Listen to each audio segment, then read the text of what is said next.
একদিকে যখন গোটা রাজ্য জুড়েই শিক্ষামন্ত্রী সহ শিক্ষা দপ্তরের বিভিন্ন মন্ত্রীরা ভুয়ো সার্টিফিকেট এবং নিয়োগ দুর্নীতি নিয়ে জেল খাটছে, তদন্তকারী সংস্থার কাছে দফায় দফায় জেরা হচ্ছে, তখন অন্যদিকে শিক্ষিত বেকাররা বেকার জীবন থেকে মুক্তি পেতে ব্যবসা শুরু করেছে। এমনই এক শিক্ষিত বেকার হলো সুব্রত সিং। সুব্রত জিওগ্রাফি অনার্সে গ্র্যাজুয়েশন করার পর ডিএলএড করে প্রাইমারি লাগানোর চেষ্টা করে, কিন্তু উচ্চশিক্ষিত হয়েও প্রাইমারিতেও চাকরি পাননি সুব্রত।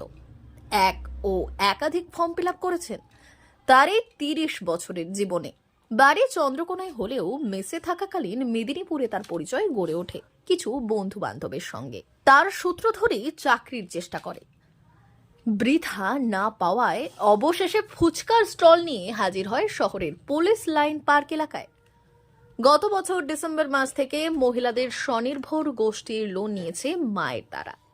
সেই ইন্টারেস্টে টাকা নিয়ে শুরু করেছে ব্যবসা। রীতিমতো কয়েক হাজার টাকার মেশিনের সঙ্গে ইনস্ট্রুমেন্ট এবং দোকান ভাড়া নিয়েই জীবিকা উপার্জনের চেষ্টায় এই সুব্রত। তবে ফুচকার গ্রাহকদের মুখে তুলে দিতে হাইজেনিক ভ্যারাইটি ফুচকা নিয়ে হাজির সে।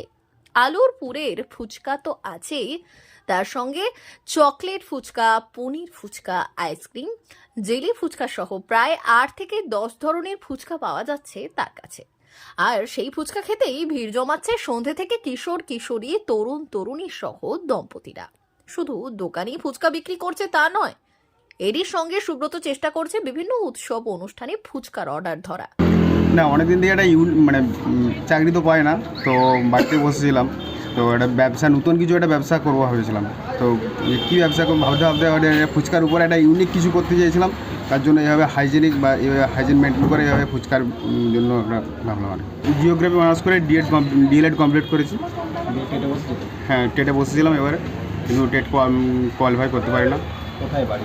আমার বাড়ি চন্দ্রকোনা টাউন। মেদিনীপুরে কেন? এখানে আগে মেসে থাকতাম, তো মেসে থেকে এখানেই পরিচিত, সবার সাথে পরিচিত ছিল। তো বাড়িতে যেহেতু যখন বসেই ছিলাম, তো সবাইকে বললাম যে একটা ব্যবসা করবো, তো এখানে একটা রুম দেখ। তো বন্ধুবান্ধবকে সবাইকে বলতে সবাই মিলে একজন এই রুমটা দেখে দিয়েছিল। সেই পরিপ্রেক্ষিতেও সে কাজ করে চলেছে। বাড়িতে মা বাবা ছাড়াও রয়েছে স্ত্রী ও 1 বছর ও 2 ছেলে। সুব্রতর বেকারত্বের জ্বালা রয়েছে, আর তা থেকেই এই ব্যবসাতে নামা বলেই মত সুব্রতের। হ্যাঁ, একটু পাড়াতে বা প্রথমে যখন সবাই শুনলো যে আমি একটা ফুচকা দোকান করেছি, তো সবাই একটু একটা খারাপ একটা অন্যভাবে নিচ্ছিল। তো এখন আর সেভাবে কেউ কিছু বলে না। প্রথম যখন আসি বা ফুচকা নিয়ে বাড়ি থেকে, বা সবাই একটা পাড়া বলছে, এটা অন্যভাবে সবাই চোখে দেখতো, এটা ফুচকার দোকান করেছে।